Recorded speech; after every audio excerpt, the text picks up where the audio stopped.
Bonjour et bienvenue dans ce nouveau tuto. Nous allons voir ensemble l'entretien des pompes Sigma. Pour cela, nous avons fait appel à nouveau à notre expert de Prominent, Frédéric. Ça va Frédéric? Très bien et toi? Très bien, je te remercie. Alors je vois que tu as amené tout le matériel, tu as amené la pompe Sigma et tu as amené tout ce qu'il faut. Allez, sans plus attendre, on se retrouve dans le tuto entretien. Avant de procéder à l'entretien d'une pompe doseuse Sigma basique, il est essentiel de suivre certaines étapes de préparation pour garantir la sécurité et l'efficacité de l'intervention. On commence par s'équiper de ces EPI. Avant tout, assurez-vous de porter vos EPI, indispensables pour vous protéger contre les risques potentiels liés à l'opération. Repérez et notez la position actuelle du vernier de la longueur de course. Cela vous permettra de rétablir les réglages après l'entretien. Rincez ensuite les circuits hydrauliques avec un fluide compatible. Utilisez de l'eau pour la majorité des produits ou de l'air pour les produits exothermiques comme l'acide sulfurique. Mettez la pompe en marche et réglez la position de longueur de course du vernier sur 0% afin de faciliter le démontage de la membrane. Coupez l'alimentation électrique de la pompe. Purgez et isolez les conduites d'entrée et de sortie de la pompe pour éviter tout écoulement de produits. Dévissez les raccords d'entrée et de sortie de la pompe pour la désolidariser du circuit.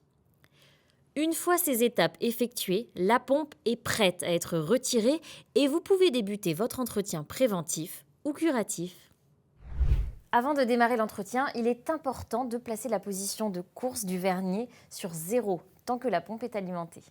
Alors, on va commencer par démonter les clapets d'aspiration et de refoulement. Pour cela, on s'équipe de notre clé à cliquer. On utilise ici une douille de 30 pour desserrer les clapets. Attention, n'oubliez pas d'enlever les joints entre les clapets et le module de dosage. On peut s'aider d'outils pour dégager le joint s'il est un peu bloqué dans le module.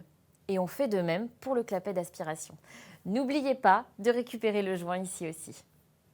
Une fois les clapets démontés des deux côtés, on prend notre clé Allen et on commence à desserrer les 4 vis de fixation du module.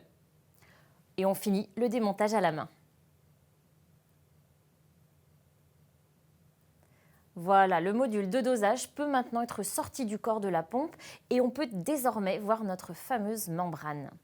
La membrane se dévisse assez facilement à la main. Alors voici l'ancienne membrane qu'on est venu remplacer. On la met de côté.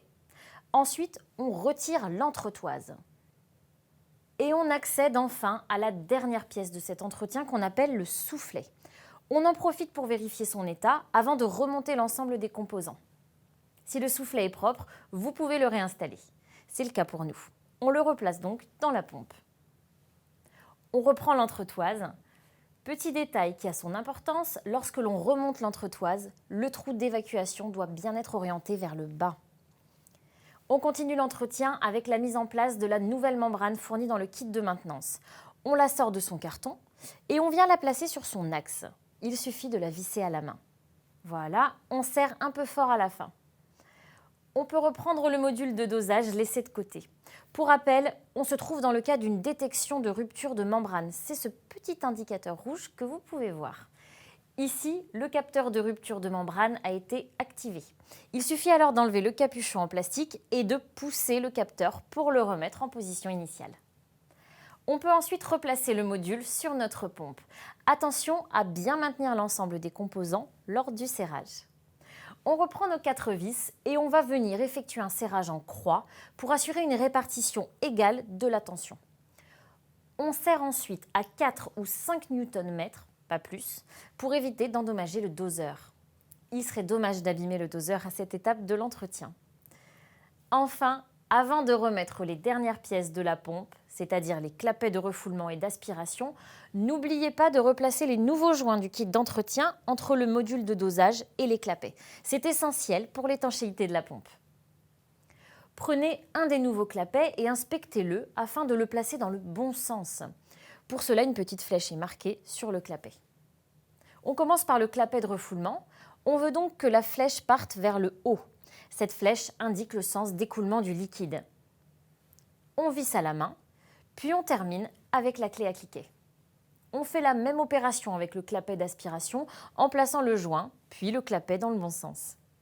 Vous pouvez voir ici le sens des flèches qui indiquent le sens d'écoulement du fluide dosé. On visse le clapet d'aspiration à la main en faisant attention à ce que la flèche soit orientée vers le haut, c'est-à-dire vers le doseur. Et voilà, il ne reste plus qu'à rebrancher la pompe, l'installer et enfin régler la longueur de course sur la longueur de course initiale notée en début d'entretien.